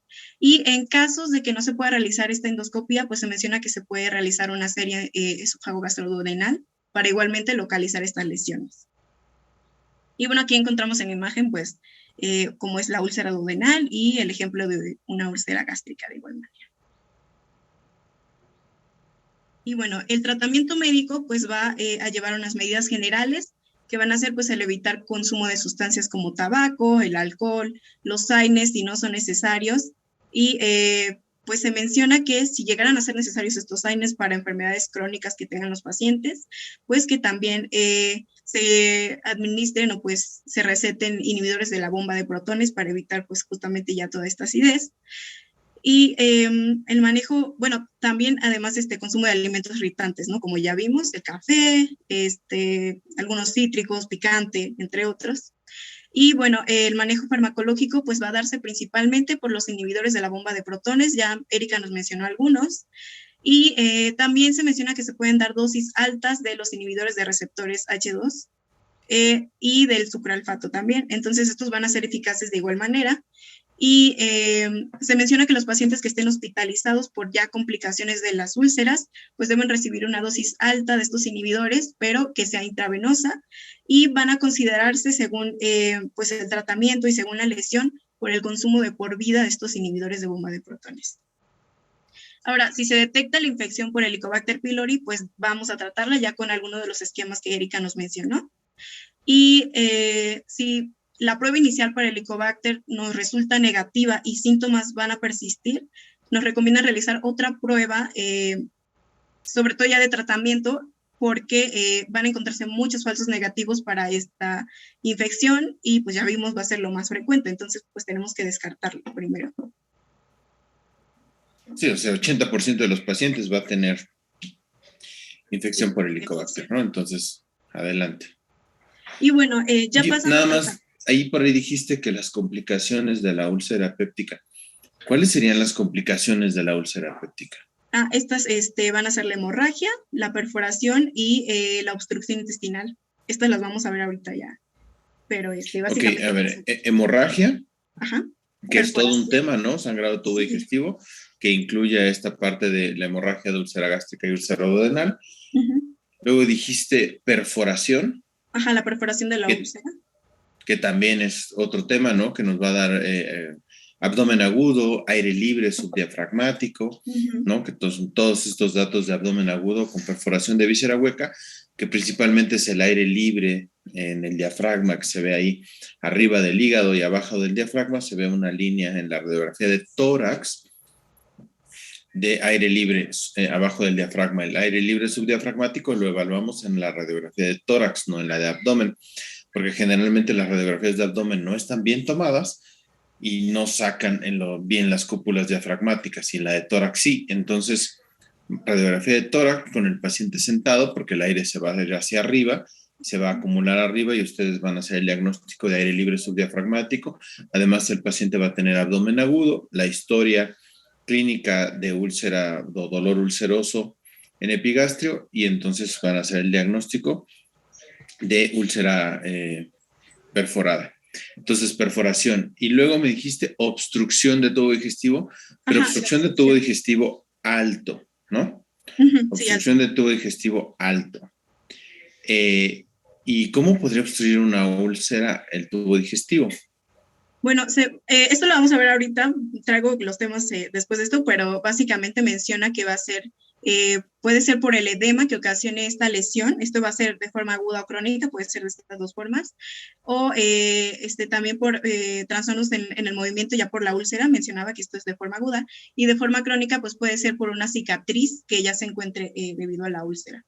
Exacto, causan una cicatriz tan grande que pueden obstruir, sobre todo si son úlceras que están prepilóricas, justo antes del píloro van a obstruir la salida gástrica y van a dar un síndrome de estenosis pilórica. Un síndrome de estenosis pilórica, pues te lo puede dar un cáncer que está ahí tapando el píloro, o te lo puede dar una úlcera con una gran cicatriz que está tapando el píloro, ¿no? Y ya también ese es otro síndrome que tenemos que revisar, ¿no? Síndrome de estenosis pilórica. Y luego nos falta una, que es la penetración. Penetración a otros órganos. Por ejemplo, hacia la cara posterior del estómago va erosionando las capas de forma tan despacio que no se perfora como tal, al mismo tiempo que va penetrando, las va sellando, y se puede incluso penetrar la úlcera al páncreas. Entonces, no se perfora como tal, pero se penetra a otro órgano, principalmente al páncreas, y puede dar sangrados bastante severos. 4 complicaciones de la úlcera péptica: hemorragia, perforación, penetración y obstrucción de la salida gástrica, ya sea porque está en el píloro o porque está en la primera porción de duodeno. ¿Sale? Entonces a eso se refería cuando para tratar estas complicaciones. Bueno, ahora sí, continúa. Sí. Bueno, ya en el tratamiento quirúrgico, bueno, esto va a estar indicado cuando los pacientes vayan a ser intolerantes a los medicamentos, los pacientes que no cumplen con los regímenes de medicación, los pacientes con riesgo de complicaciones, ya nos mencionó el doctor cuáles son, también los trasplantados, dependientes de esteroides, la falta de cicatrización de la úlcera, y pacientes con recidiva durante la terapia de este mantenimiento para la cicatrización de la úlcera. Y también pacientes con múltiples cursos de medicamentos, ¿no? Que se encuentren con demasiados. Entonces, este tratamiento pues se va a dar mediante una de estas 3 operaciones básicas, que ahora nos la va a mencionar mi compañera en este momento. Sin embargo, pues les voy a mencionar en general, que va a ser la vagotomía de las células parietales, que también se va a llamar vagotomía altamente selectiva o vagotomía gástrica proximal, que básicamente va a ser que se corte esta inervación del nervio vago para que se evite la producción del ácido gástrico. La vagotomía con drenaje y la vagotomía con gastrectomía distal, que esto se menciona que en este último procedimiento las tasas de recurrencia van a ser más bajos, pero la morbilidad es más alta, porque esta gastrectomía pues va a ser un procedimiento pues mayor, ¿no? Entonces, de hecho, en algunas complicaciones no se recomienda, precisamente porque ya los pacientes van a encontrarse con un estado físico pues nada estable. Entonces, pues para checar, ¿no? Más o menos, cuando el paciente tal vez se encuentre en buen estado físico, pues podría utilizarse también esta cirugía, pero generalmente se va a utilizar la vagotomía altamente selectiva. Entonces, mira, tenemos aquí, en cuanto al tratamiento, generalmente la cirugía gástrica o este tipo de cirugías ha caído drásticamente su uso por el uso de inhibidores de bomba de protones que funcionan bastante bien. Pero cuando los inhibidores de bomba de protones no logran el objetivo, pues entonces sí tenemos estas opciones. Cortar el vago, pero al cortar el vago le quitas la inervación al píloro. Si haces una vagotomía troncular, o sea, cortas el vago en su tronco, le quitas la inervación al píloro y entonces el píloro no podría relajarse, estaría cerrado todo el tiempo y le producirías una estenosis pilórica y un síndrome de retención gástrica. Y entonces, por eso es que tienes que hacer drenaje. A esto se refiere con el drenaje. Tienes que abrir el píloro y hacerle una reconstrucción, ya sea que lo anastomoses al duodeno o que lo cortes y lo cierres de una forma como en rombo, o sea, lo corto longitudinal y lo cierro transversal para que quede más amplio y pueda drenar el contenido gástrico.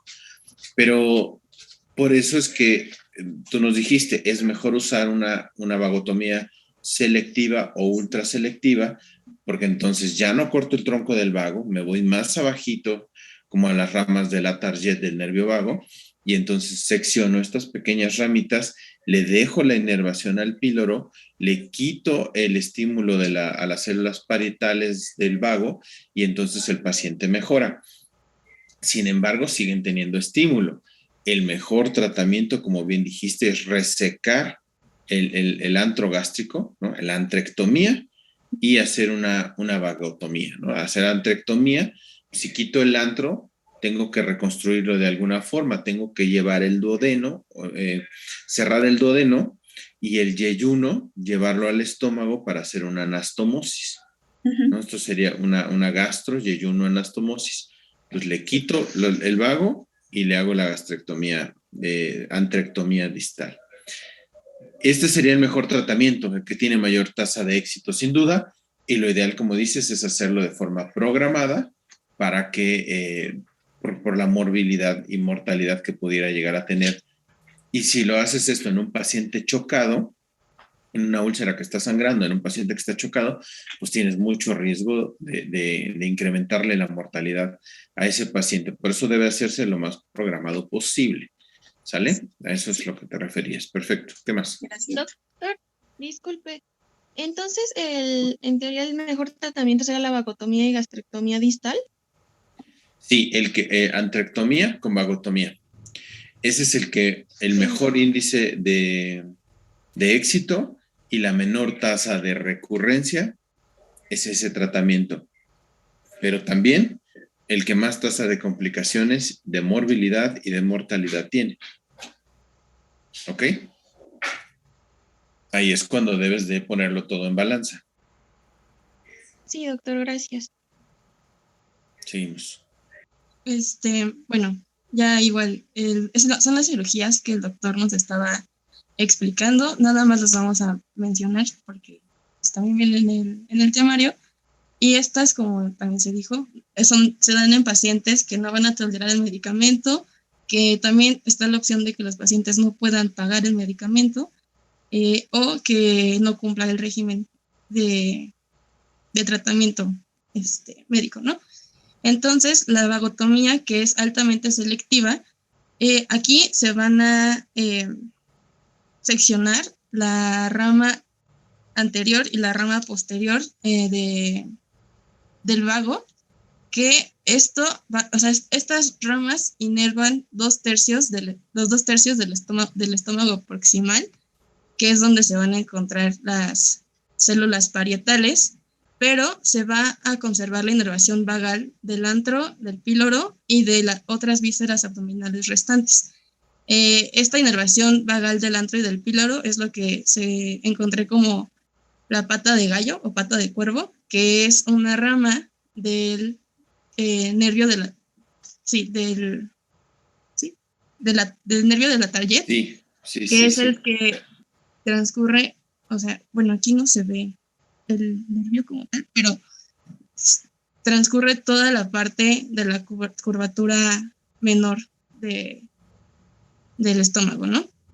¿Qué es lo que pasa con esta cirugía? Que al resecar estos nervios va a disminuir hasta en un 75% la producción de ácido gástrico.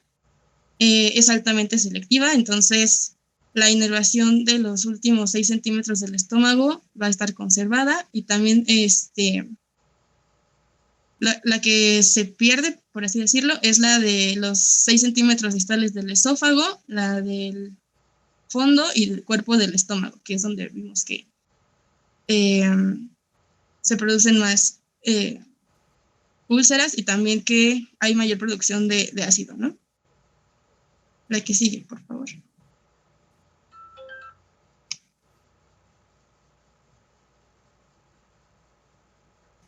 También tenemos la vagotomía selectiva. Aquí, pues, no solo se conserva la patita de gallo, sino que aquí se van a conservar la rama vagal del intestino delgado y del páncreas, y que serían la vagal, una porción anterior, y también se conserva la rama vagal hepática y la biliar. Esto, pues, al conservarse, también conserva la inervación de estos órganos. Y, por ejemplo, si se conserva la rama biliar, hay menos complicaciones como que haya litiasis por estasis biliar. Esta vagotomía selectiva se indica también cuando hay antrectomías selectivas, más una vagotomía, se indica en casos donde hay una úlcera resistente, o sea que pues siga apareciendo otra vez. Perdónenme, estoy un poquito como... Y también se indica en casos de obstrucción. Como ya les mencioné, van a evitar alteraciones de la motilidad de la vesícula biliar. La que sigue, por favor. Y tenemos la vagotomía troncal. Aquí se disecan las ramas vagal izquierda y la vagal derecha. Esta vagotomía se puede acompañar de otras cirugías como una antrectomía, una piloroplastia o una gastroenterostomía. Estas ya son cirugías pues mayores, ya son más extensas también. Una antrectomía, pues básicamente esta parte del antro, que equivale como al 30% del estómago, se va a resecar, y esto se da, como también se mencionó, en casos de obstrucción de la salida pilórica, puede ser por una úlcera de tipo 3. También se puede acompañar de piloroplastia, que es esta parte de la vagotomía más el drenaje, o una gastroenterotomía, que también sería como tal una vagotomía más el drenaje. La que sigue, por favor. Las opciones, el procedimiento del drenaje que tenemos es... se preserva el píloro porque pues no se va a seccionar, pero su uso ya no está presente, por así decirlo. La indicación principalmente se va a dar en obstrucción de este... ¿cómo se llama? De este esfínter, y pues se da por tejido cicatrizal después de una úlcera ácido péptica. Tenemos varias opciones, entre las que se mencionan que hay una dilatación pilórica. Esto se puede hacer por medio de que se va a introducir un globito, se infla y se puede dilatar el píloro, o directamente con el dedo del cirujano lo dilata. Pero también tenemos otras opciones, como la piloromiotomía, que esto también lo vamos a ver en el síndrome de estenosis pilórica, donde se va a separar se va a quitar el músculo pilórico, pero se va a conservar la submucosa, y esa submucosa pues va a ser como la función, por así decirlo, del músculo, porque al estar el píloro estenosado, hay veces que el músculo es el causante de esta estenosis, entonces se reseca y se deja el paso, ¿no? También tenemos la piloroplastia, que aquí tenemos las opciones, que es la Heineck-Mikulix, donde aquí es lo que el doctor nos estaba explicando hace ratito. Se hace una incisión de esta manera, por así decirlo, y después que tenemos esta incisión, se va a, en vez de suturarse, pues así, pues, ¿para qué? Se va a empezar a suturar de esta manera. Entonces, el espacio que tenemos ya va a ser... O sea, lo abro. Al suturarse. Lo abro longitudinal, lo cierro transverso. Exactamente. Y esa es la técnica de Henig-Mikulix. Esta se ocupa de forma, en una operación como de urgencia. Y también tenemos otra que es la Finney o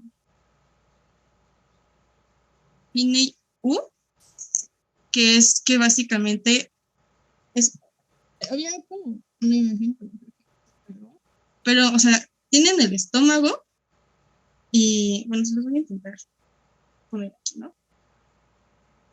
Sí, o sea, prácticamente las dos van con el objetivo de unir el estómago con la primera porción del duodeno para saltar el píloro, ¿no? O suprimir el píloro que no va a poderse abrir porque no tiene la inervación. Entonces, básicamente así van estas tres técnicas.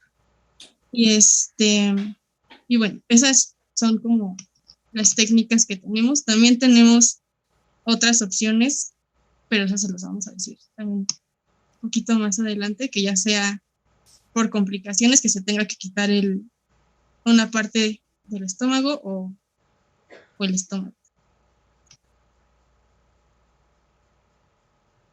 Y bueno, hablando ya un poco más sobre estas complicaciones de la úlcera duodenal o gástrica, pues tenemos, como ya lo mencionamos, que las más frecuentes van a ser la hemorragia, la perforación y la obstrucción. Aquí tenemos unos ejemplos de una endoscopía, ¿no?, de cada una de ellas.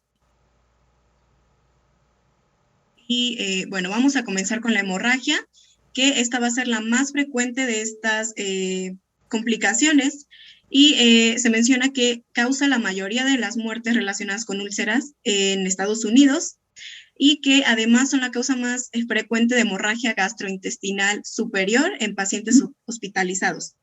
Entonces, pues esto va a ser muy importante. En cuanto a la clínica, pues lo más relevante va a ser que los pacientes van a presentar melena, una melena importante, hematemesis, y muchas veces ya cuando esta hemorragia pues sea ya más grave, pues pueden llegar incluso con choque hipovolémico, ¿no? Entonces pues va a ser muy importante. El diagnóstico, obviamente, la clínica pues nos lo va a gritar, ¿no? Ver esta hematemesis, la melena, pues nos va a indicar que va a haber esta hemorragia, ¿no? Y pues que sea de gastro superior porque va a ser melena, ¿no? No va a ser como tal sangre en las heces. Y bueno, sin embargo... Entonces tenemos, en la hemorragia de tubo digestivo, tenemos una división arbitraria que es alta y baja. La división para la estructura anatómica para dividir el sangrado tubo digestivo en alto y baja es el ángulo de Treitz, ¿sale? Entonces hablamos de hemorragia de tubo digestivo alta por arriba del ángulo de Treitz. Y esto sí nos va a dar característicamente de evacuaciones melénicas, que son estas evacuaciones negruzcas, como chapopote, alquitranadas, muy fétidas, muy malolientes, y que se ven como estos coágulos, ¿no? Y es por el fenómeno de la digestión y de la oxidación de la sangre al paso del tubo digestivo. Se requieren al menos 50 mililitros de sangre para tener melena. Eso pues ya lo deben haber visto. Y luego la hematemesis, que es el vómito de sangre fresca, roja, rutilante, ¿no? Sangre fresca, roja, rutilante, a eso llamamos hematemesis. Y el otro, que los médicos no acuñan con propiedad, pues es el término de vómitos en pozos de café, que realmente es como el asiento de un café. Esto se ve de sangre parcialmente digerida. Y cuando el paciente vomita esto, se asemeja a un vómito, a un pozo de un café. Pero el término correcto sería melanemesis, ¿ok? Melanemesis. Ese sería el término médico adecuado para vómitos en pozos de café. ¿Qué más? Gracias, doctor. Y bueno, ya para confirmar este diagnóstico, pues se puede realizar una aspiración nasogástrica, que bueno, en este caso lo que se va a hacer es que se va a introducir una sonda nasogástrica y hasta llegar al estómago, y pues aquí lo que se va a realizar es que los contenidos que tenga el estómago pues se van a extraer. Se menciona que puede hacerse de inmediato o después de irrigar con agua a través de la sonda, para que pues justo si hay algún coágulo, si hay alguna otra cosa, pues se puedan extraer bien estos contenidos, ¿no? Y bueno, el manejo inicial se menciona que 3/4 partes de los pacientes van a dejar de sangrar si se administra una supresión ácida como con los inhibidores de bomba de protones. Sin embargo, aquí pues ya hemos visto que aquí se van a administrar de forma intravenosa en estas complicaciones. Sin embargo, pues la otra parte de los casos pues va a continuar sangrando o va a volver a sangrar después. Y pues esto depende de la población, ¿no? Según los factores que tenga en relación o la magnitud de esta hemorragia, también la edad y las comorbilidades. Entonces, bueno, vamos a tener primero también que vamos a valorar el riesgo de la hemorragia, y para esto vamos a tener dos herramientas de estratificación de este riesgo, que van a ser la puntuación de Blatchford y la puntuación de Rockall. En este caso, pues, dependiendo de distintos factores, pues nos van a indicar si esto se presenta un riesgo alto de hemorragia o un riesgo bajo. Entonces, en la puntuación de Blatchford se van a tomar en cuenta tanto la presión como el nitrógeno ureico en sangre, porque se ha visto que hay una relación cuando hay una hemorragia en estos valores de nitrógeno, también en la hemoglobina y en otras variantes, ¿no? Como la melena, si presenta síncope, falla cardíaca, y así en caso de que sea muy grave. Y bueno, la puntuación máxima de esta tabla pues van a ser 23. Y también se va a presentar la puntuación de Rockall. En este caso, además de diversos factores que se presentan también en la Blatchford, pues va a tomar en cuenta el diagnóstico endoscópico, ¿no? El tipo de lesiones que se encuentren. Y se menciona que obviamente, pues en casos donde no se pueda realizar una endoscopía, pues se realice Blatchford, pero va a ser un poquito más utilizada la Rockall, porque precisamente ya incluye otros factores. Y en este caso, la puntuación máxima de Rockall va a ser un 11. Y bueno, se menciona que si se presenta un Blatchford de 1 o más, o un Rockall de 2 o más, pues va a ser un alto riesgo de hemorragia. Incluso otras bibliografías mencionaban que el riesgo bajo es solamente tener un 0, ¿no? Entonces cualquier cifra arriba del 0, pues va a ocasionarnos un alto riesgo de hemorragia. Bueno, otra clasificación va a ser la clasificación de Forest para la hemorragia digestiva alta. Y aquí pues se las puse porque también algunas bibliografías nos van a indicar el manejo, ya sea quirúrgico o médico, según esta clasificación. Entonces aquí pues nos las va a dividir primero en una hemorragia que sea activa o en una hemorragia reciente. Entonces, Forest 1 se va a dividir en A y B, y en la A pues que sea la hemorragia en chorro, ¿no? Y en la B pues que sea una hemorragia en capa, es decir, que pues se encuentre como lo vemos en la imagen, como sobre la úlcera y esto. Y en las hemorragias recientes, pues vamos a encontrar un Forest 2A, que bueno, también se va a dividir, que va a ser un vaso que se encuentre visible, el Forest 2B, que puede presentarse un coágulo que esté adherido a esta lesión, y 2C, que puede encontrarse hematina, ¿no? Un fondo de hematina. Y el Forest 3, pues va a ser que se encuentre ya una base de fibrina, ¿no? Entonces esto nos va a indicar igualmente pues cómo va esta parte de la coagulación, ¿no? De estas hemorragias. Y bueno, el tratamiento hemostático inicial, se dice obviamente que según el bajo riesgo de hemorragia, pues se va a manejar ambulatoriamente con... ¿Puedes regresar un poquito? No, perdón, la anterior. Entonces, Forrest nos va a hacer, miren, el 80% de las hemorragias de tubo digestivo pueden ceder solas, es decir, el cuerpo va a hacer su chamba y va a coagular, ¿no? Adecuadamente. Entonces, ustedes con Forrest pueden ver qué riesgo de recidiva tiene ese paciente. Obviamente, ponerle un inhibidor de bomba de protones a este paciente a dosis altas. Generalmente se aplica un bolo de 80 miligramos de omeprazol y luego se ponen ya sea 80 cada 12 o los siguientes 80 en infusión, que es el mismo resultado, en dosis altas de inhibidores de bomba de protones. Y ustedes van a evaluar entonces qué porcentaje de recidiva tiene el paciente, ¿no? Lo importante de Forrest es esta columna que tienen a su derecha, donde el Forrest 1 pues está sangrando, ¿no? O sea, se va a seguir sangrando. Van a evaluar el paciente hoy y lo van a evaluar a las 24 o a las 48 horas. Y a las 48 horas, la Forrest 2A tiene un riesgo de casi el 40% de sangrado, la Forrest 2B del 20%, la 2C del 7% y la 3 del 2%. Entonces, lo importante de Forrest es esta parte de qué tanto te va a recidivar, qué tan atento debes estar de este paciente para que recidive el sangrado. Seguimos. Y bueno, ya entrando al tratamiento hemostático, pues vamos a tener que inicialmente en un bajo riesgo pues se va a manejar ambulatoriamente con reposición de fluidos, los inhibidores de bomba de protones, como ya mencionó el doctor, y pues erradicación por Helicobacter pylori, si es el caso. Y en el alto riesgo, pues pueden realizarse tratamientos hemostáticos endoscópicos, como la inyección de epinefrina, que pues esto nos va a ocasionar esta vasoconstricción y pues va a parar o va a frenar esta hemorragia. Electrocauterización, que va a ser cauterizar con energía, algo así leí, y la hemostasia con ganchos en el vaso que se encuentra expuesto, que va a ser este vaso que nos ocasionó esta hemorragia, ¿no? Entonces van a poner los ganchitos para detener esta hemorragia y generalmente los pacientes con estas medidas pues van a frenar pues esta hemorragia. Sin embargo, hay indicaciones para que haya un tratamiento quirúrgico ya de la hemorragia, que bueno, las indicaciones son que esta hemorragia sea masiva y que no responda al control endoscópico, que sea recurrente o que requiera una transfusión sanguínea. Se menciona que en estos pacientes que a veces pueden requerir más de 4 unidades de sangre en 24 horas. Entonces, pues ya aquí pues, se va a tomar este tratamiento quirúrgico. También en hemorragias que se encuentren en curso o que no haya una transfusión, que ya no se encuentren disponibles unidades para transfusión o cuando falte un endoscopista, ¿no? Porque pues no se van a poder realizar estos manejos con el endoscopio, o que haya una rehospitalización temprana, es decir, que esta hemorragia pues regrese. Entonces esto nos va a indicar que pues se tiene que tratar quirúrgicamente. Y aquí pues se van a realizar estos procedimientos como la ligadura del vaso sangrante. Esto pues igual con sutura, ¿no? Entonces así se va a ligar el vaso y con esto debería dejar de sangrar. O también podemos realizar una operación sin extirpación como la vacuectomía altamente selectiva, como ya lo vimos, o vacuectomía con drenaje.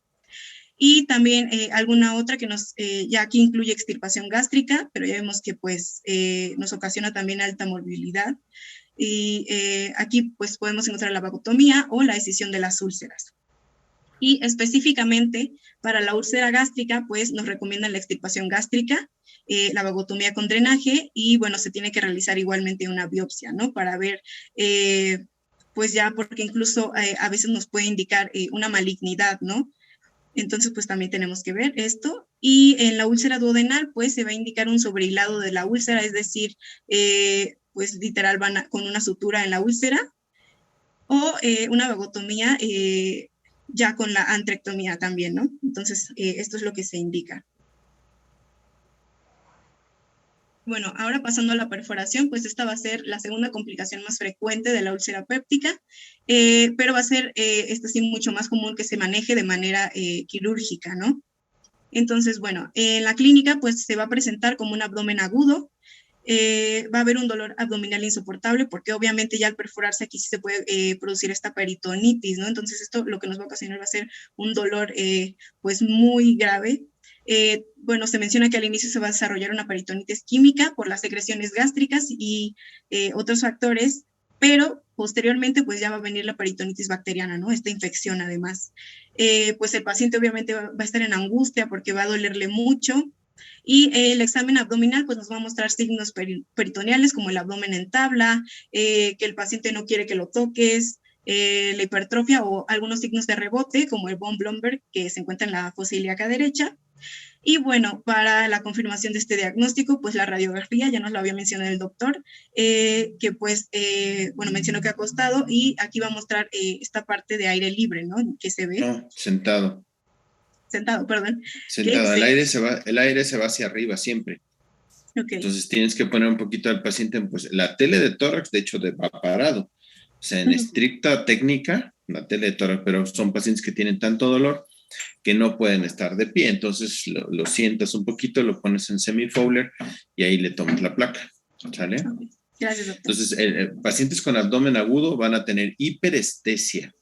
¿No? Estesia, sensibilidad e hiper mucho. Al roce de la mano sobre el abdomen van a sentir esta aumento en la sensibilidad.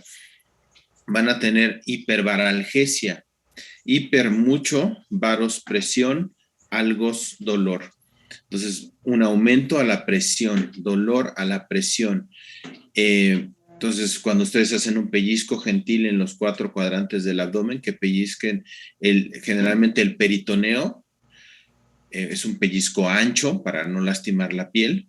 Solamente es comprimir un poquito el peritoneo y dar datos de peritonismo o de irritación peritoneal.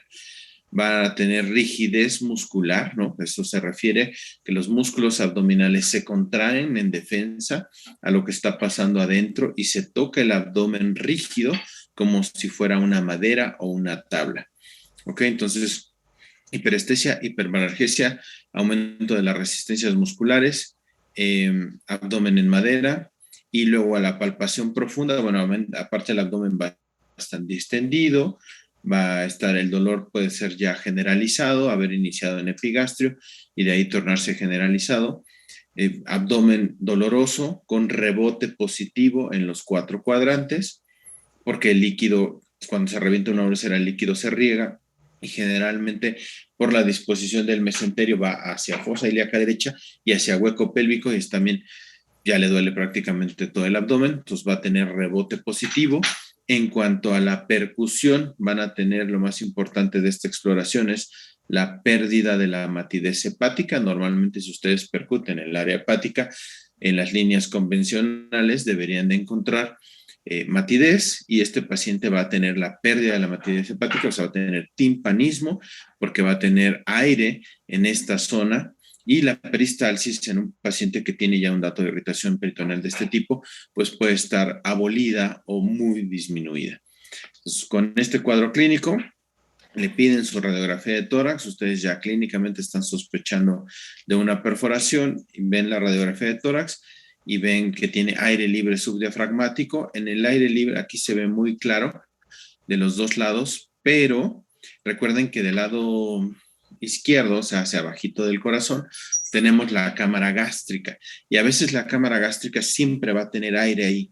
Entonces es más fácil evaluar el aire libre subdiafragmático del lado derecho, ¿no? Donde está el hígado y donde no debería de haber nada de aire. Dime, Ubaldo. No, nada, doctor. Nada más como comentar que ese signo también se conoce como de Popper cuando hay aire subdiafragmático en la radiografía. Sí, exacto, signo de Popper, y cuando es clínico se llama de Jobert. Es de O sea, Hover. yo lo veo, Jobert, así como Apache, Jobert. Y cuando yo lo veo con mis manos, yo lo veo con mis sentidos, ¿no? Al percutirlo, pérdida de aire libre, Jobert. Y en la radiografía de tórax, Popper. Y el Chilaiditi, ¿no? Que ahora los epónimos no se usan, pero es importante que los conozca, parte de la formación. El Chilaiditi es cuando se interpone un asa de colon entre el hígado y el diafragma. Tiene un colon tan redundante que el colon transverso se sube y se interpone entre la pared del abdomen y el hígado, y lo que percute es el aire dentro del colon. Entonces hay Chilaiditi, Popper y Jobert, ¿sale? Y la clínica de aire libre subdiafragmático. ¿Qué más, chicos? Bueno, ya el manejo de esta úlcera perforada, pues como mencioné, va a ser mayormente quirúrgico. Entonces, el manejo inicial, pues se va a dar con la analgesia y, analgésicos y antibióticos, ¿no? Para tratar justamente esta peritonitis bacteriana. Se menciona que tenemos que reanimar con líquido isotónico a los pacientes, que sea con soluciones cristaloides. Y esto va a ser muy importante porque la retención la retención de líquidos en el peritoneo que se encuentre inflamado, pues puede ser muy grande, entonces se va a necesitar justamente esta reanimación o esta administración preoperatoria con los líquidos. Y ya hablando más sobre el tratamiento quirúrgico, pues esto se va a dar por un cierre simple con parche, es decir, solamente va a haber un cierre de esta úlcera con sutura, y este parche se menciona que puede ser con epiplón, que esto se va a mencionar este parche Graham, y pues este parche pues puede ir suturado o incluso menciona que con grapas. Entonces esto va a ser importante. Y también se puede presentar el cierre con parche con la vagotomía altamente selectiva, cierre con parche, vagotomía y drenaje, o la extirpación gástrica distal, pero como les comenté, ya en pacientes estables o sin un riesgo operatorio alto. Y bueno, ahora en esta obstrucción, esta es otra complicación, se va a presentar en no más del 5% de los pacientes, entonces va a ser la menos frecuente de estas tres. Y esta puede ser aguda o crónica. Como ya les mencioné hace un rato, pues aguda pues puede darse por un edema inflamatorio por esta lesión, o una disfunción peristáltica por esto mismo, ¿no? O la crónica por la cicatriz. Entonces, pues bueno, aquí la clínica, pues vamos a encontrar vómitos postprandiales porque pues va a haber una obstrucción, ¿no? No va a pasar el alimento. Se menciona que puede encontrarse alcalosis metabólica, hipoclorémica e hipocalcémica profunda. Esto se dice que va a ser por la disminución de la concentración de cloro debido a que también van a presentar deshidratación. Entonces, al haber esta disminución de cloro, pues se va a aumentar este bicarbonato y por eso nos va a producir esta alcalosis metabólica, ¿no? Posteriormente, pues también podemos encontrar distensión abdominal, el dolor o incomodidad pues también va a ser frecuente, obviamente pérdida de peso porque los pacientes pues no van a poder comer bien, saciedad temprana, y se menciona que esta salpicadura de succión, que va a ser este sonido que puede ser audible en el estetoscopio si lo colocamos en el epigastrio. Y bueno, ya el diagnóstico se va a confirmar por endoscopía igualmente, ¿no? Aquí vemos un ejemplo de esta obstrucción.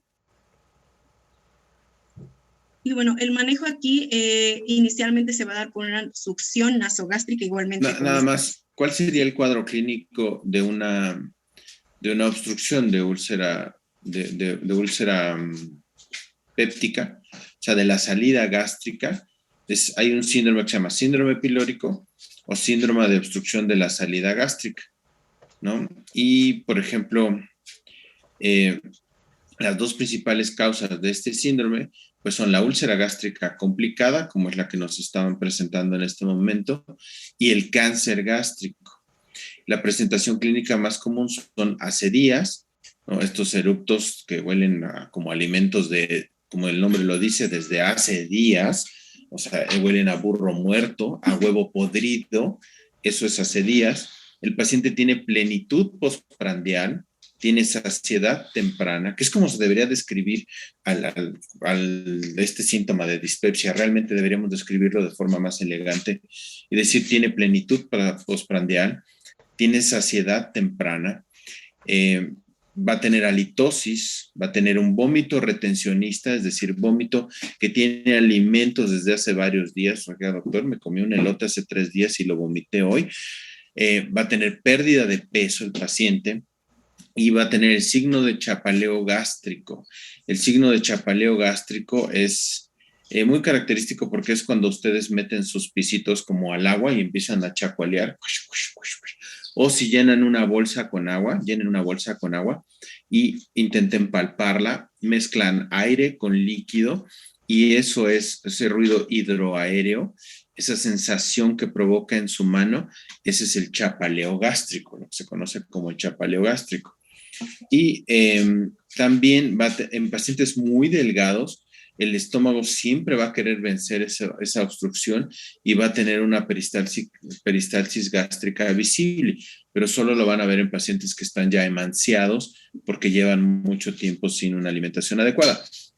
Cuando ustedes hagan una radiografía, una serie esófago-gastroduodenal de este paciente, van a ver incluso el estómago hasta la pelvis, van a ver un nivel de aire en la parte superior y un nivel de contraste en la parte inferior. Entonces va a haber una línea que divide perfectamente bien el estómago, pero generalmente esos estómagos crecen tanto que podemos encontrar el estómago hasta la cresta ilíaca, ¿sale? Que ocupa prácticamente todo el abdomen.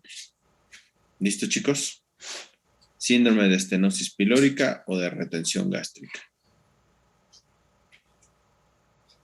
Bueno, aquí el manejo pues igualmente va a ser quirúrgico. Sin embargo, inicialmente pues podemos, ya como lo comenté, utilizar la succión nasogástrica.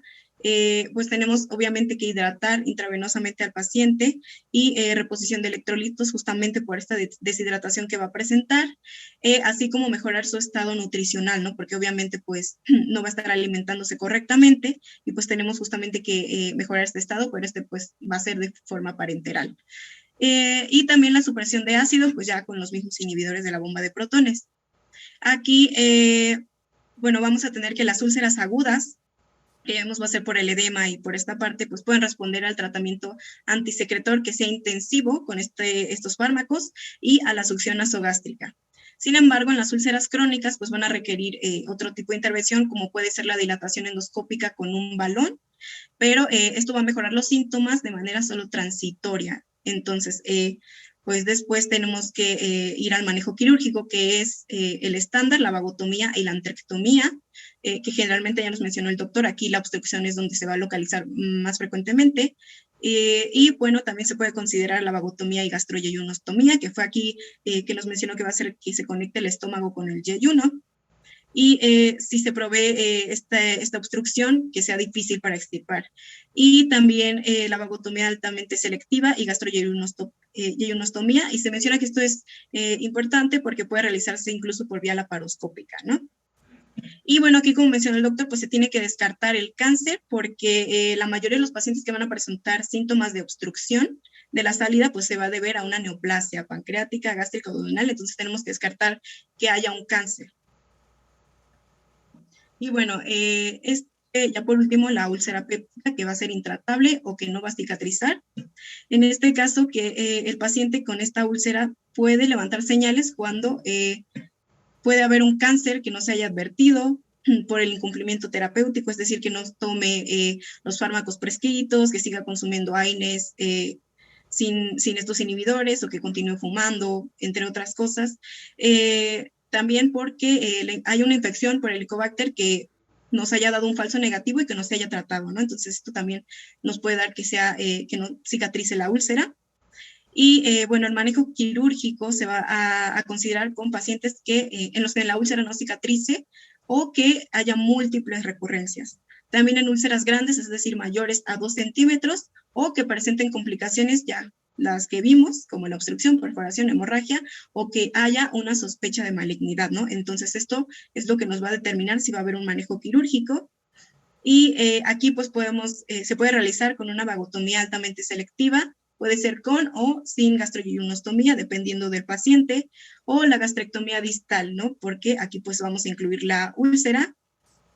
Sin embargo, igualmente se menciona que si no es necesario realizar esta operación ya más traumática, pues que no se realice, porque muchas veces se menciona que los doctores o los cirujanos, como esta úlcera no cicatriza, pues quieren realizar como lo mayor, ¿no? Lo más grande para que esto pues se quite, pero menciona que de preferencia pues se realice algo lo menos traumático. Sobre todo en los pacientes, como les dije, que no se encuentren estables, ¿no? Y bueno, aquí les dejé esta pequeña tablita que básicamente resume todo lo que vimos, el manejo quirúrgico en cada una de las complicaciones y también en la úlcera que no puede tratarse o que no cicatriza.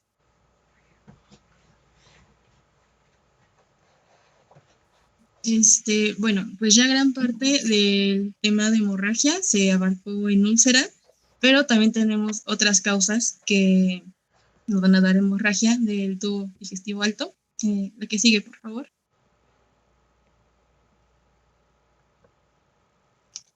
Entonces, otras causas, vemos que la úlcera... Sofía, si quieres vamos a hacer un pequeño receso.